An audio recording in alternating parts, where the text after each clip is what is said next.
Greetings, my almost high schoolers and anybody else you want to share this with. I wanted to reach out to you because for over 20 years I've been hearing, well, what does this school have to do with me and when am I ever going to use it? Guess what? Right now. So here's what's going on. With this COVID thing, guess what the first thing we all do? We all go to whatever source of information we use and we look at the graphs. And the first thing we do when we look at the graphs is we're saying, oh, is it going up a lot, exponentially? Have we flattened the curve and distributed it evenly? We look at ourselves. What are the odds of me getting it? And we start looking into everything from gender to race to age to our neighborhood that we live in, blood types, anything. And then we start looking at our community and say, how many cases do we have? Well, how big of a number is that compared to how many people actually live here? So we start looking at ratios.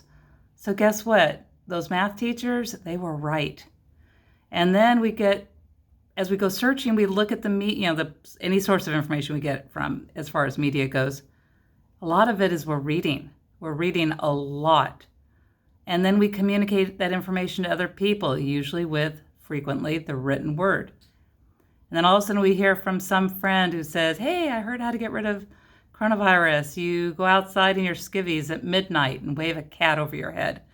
And you look at them and go, what's your source of information? Because you're evaluating your news source. You're looking for fake news.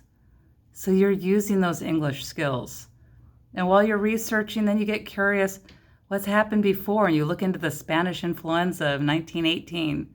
What happened? How many people died? How did they deal with it then? You're looking at pictures. You're studying history. What came before? So you can apply it now and try and prevent it from happening again. And you're worried about your health, so you try to figure out how to work in those PE and the athletic events. And you worry about your mental health. You reach out to music and the arts. You're using those electives. And then there's science. Oh my gosh, we're so big in the news right now. We are big time. And not only are we learning everything about science because it's huge, but on top of that, we're even doing the engineering design process. We're learning what studies have been done, how many people were in it, what did they find out, what are they going to do with that information and move forward. You're using it all right now. Now's the time. So when are you going to use it? Now.